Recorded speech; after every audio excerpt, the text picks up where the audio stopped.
want what I have always fought for in this whole campaign. I want to end the war in Iraq.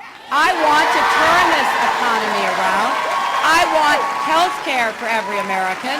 I want every child to live up to his or her God-given potential.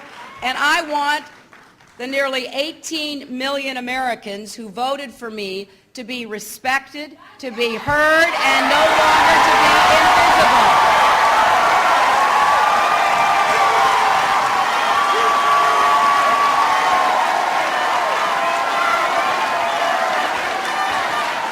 You see, I have an old-fashioned notion, one that's been the basis of my candidacy and my life's work, that public service is about helping people solve their problems and live their own dreams. This nation has given me every opportunity, and that's what I want for every single American.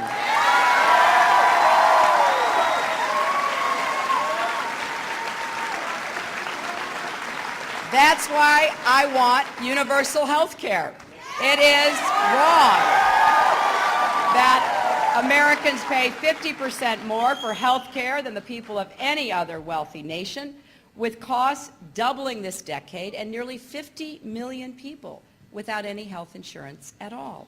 It is wrong for parents to have to choose between care for themselves or their children, to be stuck in dead-end jobs just to keep their insurance, or to give up working altogether so their kids will qualify for Medicaid. I've been working on this issue not just for the past 16 months, but for 16 years. And it is a fight.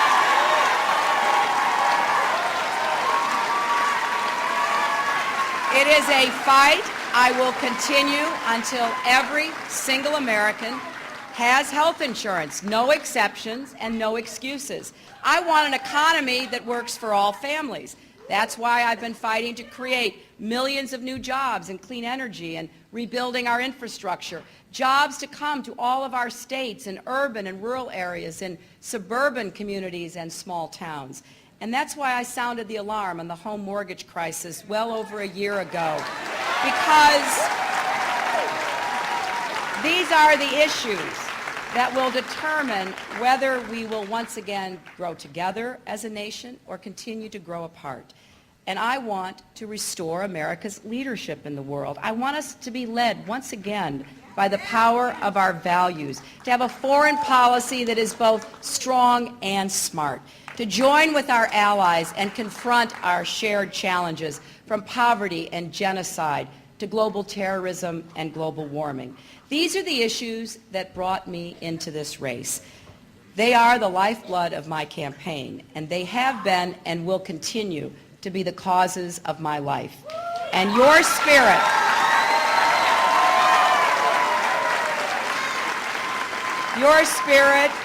has inspired me every day in this race. While I traveled our country talking about how I wanted to help you, time and again, you reached out to help me, to grab my hand or grip my arm, to look into my eyes and tell me, don't quit, keep fighting, stay in this race for us.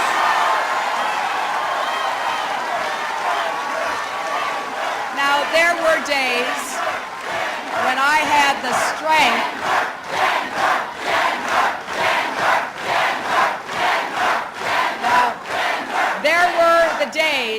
when I had the strength enough to fight for all of us.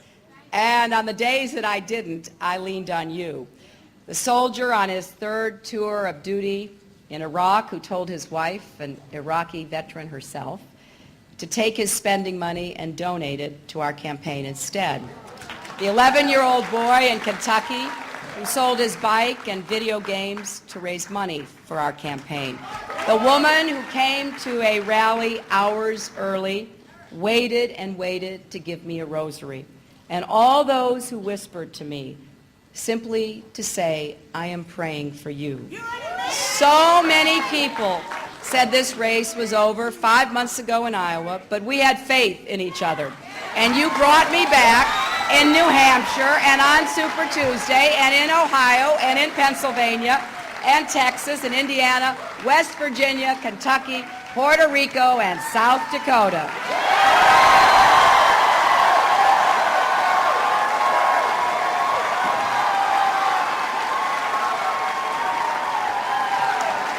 I will carry your stories and your dreams with me every day for the rest of my life. Now the question is, where do we go from here? And given how far we've come and where we need to go as a party, it's a question I don't take lightly. This has been a long campaign, and I will be making no decisions tonight.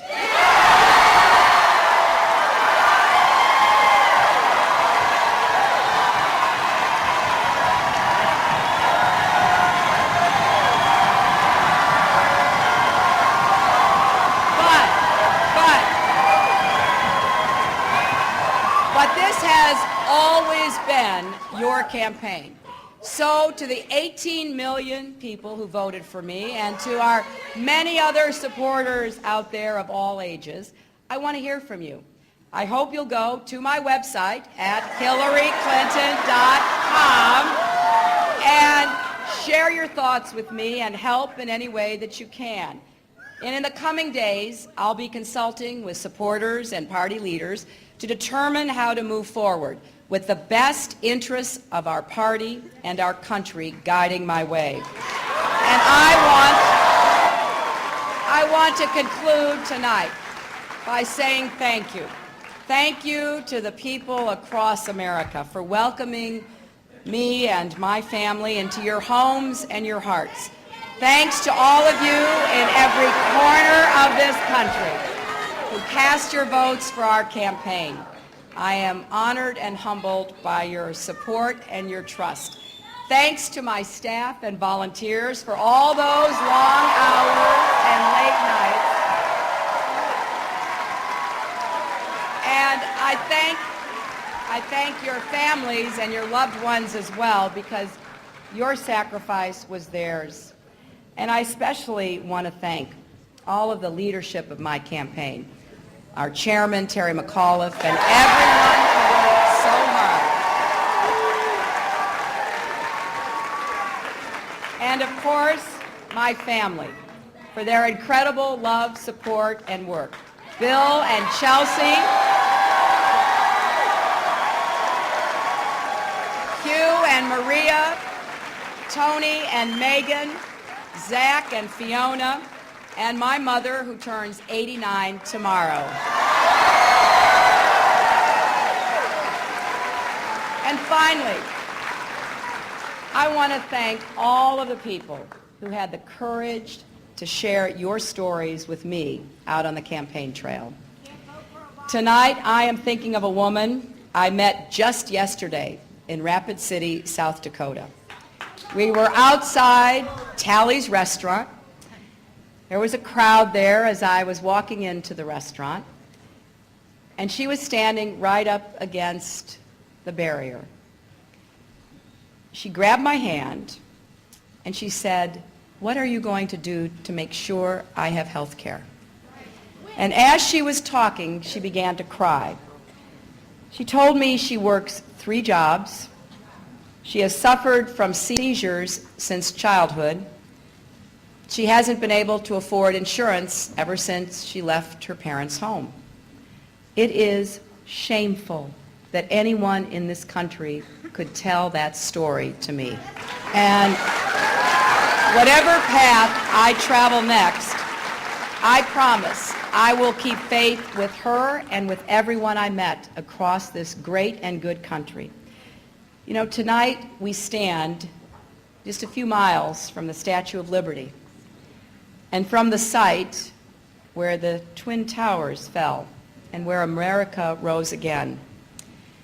Lady Liberty's presence and the tower's absence are a constant reminder that here in America we are resilient, we are courageous, we embrace all of our people, and that when we face our challenges together, there is no barrier we can't overcome, no dream we can't realize, nothing we can't do, if we just start acting like Americans again. Thank you all.